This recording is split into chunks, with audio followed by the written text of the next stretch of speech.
사랑합니다. 성도 여러분, 목요일 아침입니다. 오늘 목요일에도 하나님의 은혜를 사모하는 모두에게 크신 은총과 복 내려 주실 줄로 믿습니다. 하나님의 능력을 사모하십시다. 이 고난주간에 하나님의 특별한 은혜를 사모하십시다. 우리 직원들은 이번 특별 집회를 통하여서 능력 받기를 구하십시다. 하나님께서 약속대로 이루시고 복 주시리라 믿습니다. 말씀 봅니다. 마가복음 11장 15절에서 19절 말씀입니다. 마가복음 11장 15절에서 19절 말씀. 그들이 예루살렘에 들어가니라. 예수께서 성전에 들어가사 성전 안에서 매매하는 자들을 내쫓으시며 돈 바꾸는 자들의 상과 비둘기 파는 자들의 의자를 둘러 엎으시며 아무나 물건을 가지고 성전 안으로 지나다님을 허락하지 아니하시고 이에 가르쳐 이르시되 기록된 바 내 집은 만민의 기도하는 집이라 칭함을 받으리라고 하지 아니하였느냐. 너희는 강도의 소굴을 만들었도다 하시매 대제사장들과 서기관들이 듣고 예수를 어떻게 죽일까 하고 꾀하니 이는 무리가 다 그의 교훈을 놀랍게 여기므로 그를 두려워하밀더라. 그리고 날이 저물매 그들이 성 밖으로 나가더라. 아멘. 왕이신 예수님께서 이제 무화과나무 사건을 통해서 놀라운 교훈을 주시고 그 다음에 어떻게 하셨어요? 성전으로 다시 들어가셨습니다. 예수님은 예루살렘 성전으로 가셨어요. 만왕의 왕으로 등극을 하셨지만 예루살렘 왕궁으로 가신 것이 아니라 성전으로 가셨습니다. 예수님께서는 예루살렘에 가셔서 왕궁에 왕자를 내놓으라고 말씀하시지 않으셨어요. 왕의 자리 내놔라 그런 게 아니에요. 예루살렘 성전으로 가셨습니다. 그리고 성전을 청결하게 하시는 놀라운 일들을 이루시는 겁니다. 예수님께서는 평소 자신과 예루살렘 성전을 일치시켜 말씀하셨죠. 대표적으로 성전을 헐어라. 그러면 3일 만에 일으킬 것이다 말씀하셨습니다.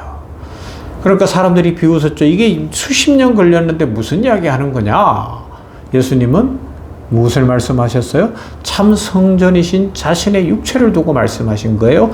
십자가에 죽으시고 무덤에 머물러 3일을 계시다가 부활하실 것, 이것을 미리 말씀하고 계셨던 것입니다. 주님께서 성전과 자신의 몸을 동일시하신 궁극적인 의미들을 한번 생각해 보십시다. 구약시대의 이스라엘 백성들은 예루살렘 성전을 통하지 않고는 하나님을 만날 수 없었고요. 예배를 드릴 수도 없었습니다. 하나님을 섬기며 경배할 수 있는 유일한 통로는 예루살렘 성전에서 이루어지는 제사와 결부되어져 있었죠. 그러므로 제사장들은 이스라엘 민족 가운데서 날마다 성전 제사를 이어가야 했습니다.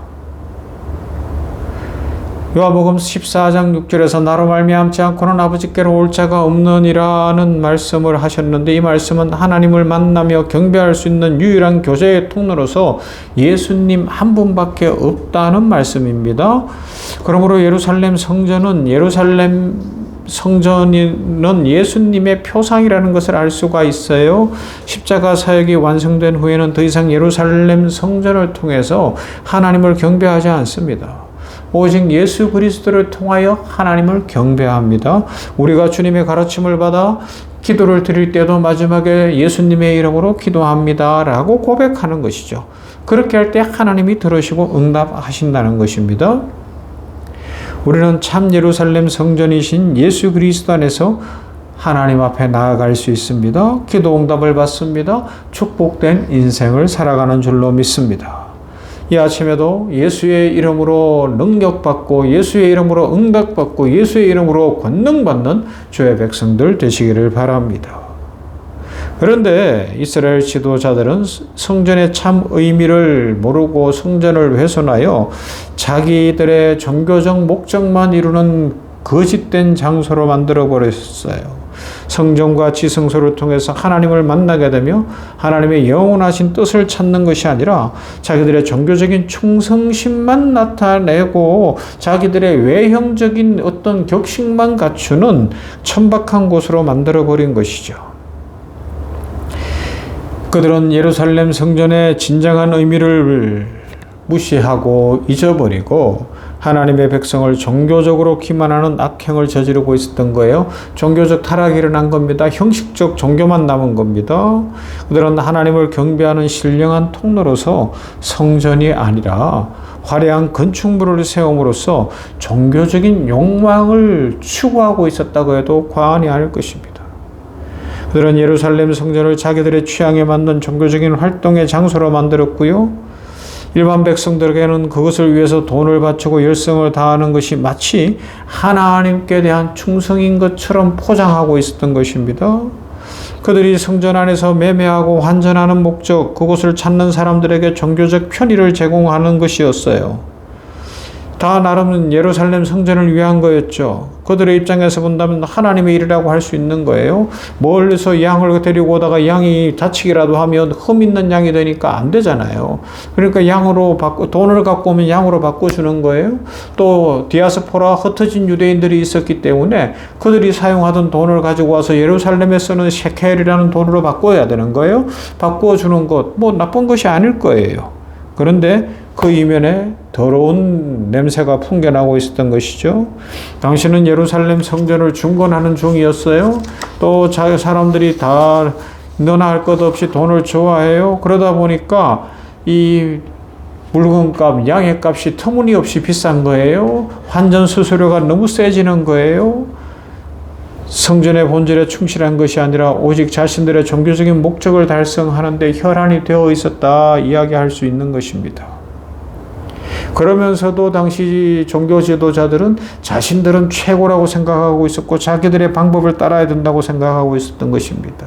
마치 중세 시대에 루터가 종교개혁을 일으킬 수밖에 없었을 만큼 그 로마의 여러 성당들을 짓기 위하여서 예배당들을 짓기 위하여서 막 면벌부를 만들어내고 찍어내고 막 연옥에 있다고 하는 사람들을 생각하면서 그들을 막 어떻게 돈으로 천국 보내려고 하게 만들고 이런 거하고 같은 현상이라고 할 수 있고 오늘날도 어떻게든지 이 신앙의 본질을 벗어나게 만들려는 모습들이라고도 할 수가 있는 겁니다. 그러나 이런 사람들에게는 마태복음 7장 22절에 나와 있는 예수님의 말씀이 적용되겠죠. 그날에 많은 사람이 나더러 이르되 주여 주여 우리가 주의 이름으로 선지자 노릇하며 주의 이름으로 귀신을 쫓아내며 주의 이름으로 많은 권능을 행치 아니하였나이까 하리니 그때에 내가 저희에게 밝히 말하되 내가 너희를 도무지 알지 못하니 불법을 행하는 자들아 내게서 떠나가라 하시니라. 예수님께서는 열심히 종교 생활을 하지만 복음과 무관한 대제사장들과 서기관들을 강도로 묘사하셨어요. 그들은 근엄한 종교적 모습을 하고 있으며 일반 백성들에게는 종교적인 전통에서 벗어나는 자들을 이단이라고 정죄하고 있었어요. 그런데 주님은 그 무리를 향하여 강도라고 말씀하시는 겁니다. 그래서 주님이 말씀하신 것이 내 집은 만민의 기도하는 집이라고 말씀하시는 거예요. 이사야 56장 7절 말씀 내가 그를 나의 성산으로 인도하여 기도하는 내 집에서 그들을 기쁘게 할 것이며 그들의 번제와 희생은 나의 단에서 기꺼이 받게 되리니 이는 내 집은 만민의 기도하는 집이라 일컬음이 될 것임이라 말씀하고 있습니다. 이 말씀의 진정한 의미는 예루살렘 성전이 하나님을 만날 수 있는 곳이라는 뜻이죠. 하나님과 진정한 교제가 이루어질 수 있는 곳이라는 것입니다. 그런데 이제 이사야서의 말씀을 떠나 이것이 무엇을 이야기해요? 예수 그리스도가 참 성전이시다. 예수님을 통하여 참 제사가 드려진다. 예수님을 통하여 기도가 드려진다. 라는 것을 알려주는 거예요. 그래서 내일 살펴볼 것이 주의 이름으로 기도할 때 산이 들려 바다에 빠지는 일이 일어날 것이다 라고 주님이 약속하시는 의미가 뭘까를 생각해 보는 거죠. 자, 여러분 마무리하십시다. 예수님께서는 성전을 청결하게 하셨어요. 형식적인 종교, 외식에 빠진 종교, 사람을 이롭게 하는 종교가 문제가 된 것입니다. 우리 주님께서는 참 성전이십니다. 그 참 성전이신 예수님 안에서 하나님을 영화롭게 하고 하나님을 기쁘시게 하고 하나님만 경배하는 것이 교회의 모습이 되어야 되고 우리 성도들의 모습이 되어야 됩니다. 우리 병원교회가 그런 교회 되도록 기도해 주시기를 바랍니다. 제가 그런 목사로서 교회를 잘 목양할 수 있도록 기도해 주시기를 부탁을 드립니다. 그리고 우리 모두가 신앙의 본질을 놓치지 아니하고 하나님이 기뻐하시는 예배를 드리는 자리에 있으므로 하나님의 영광과 하나님의 축복과 하나님의 은혜가 가득하게 되기를 주님의 이름으로 축복합니다. 사랑과 은혜가 풍성하신 하나님 감사합니다. 감사합니다. 하나님, 오늘 목요일 이제 성전 청결 사건을 통하여서 예수님이 우리에게 가르쳐 주시는 내용들을 살펴봅니다.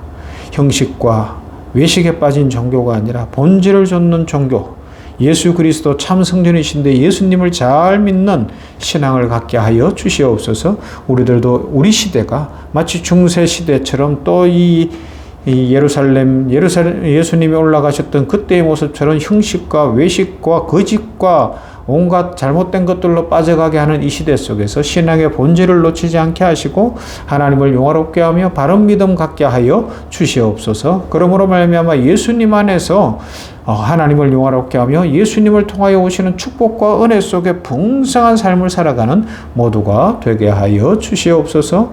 오늘도 아버지 하나님께서 우리 전주군 대각성 집회위에 함께 하시고 성령 충만케 하시고 능력과 은혜로 부으시며 변화의 날 축복의 날이 되게 하옵소서. 예수님 이름으로 기도하옵나이다.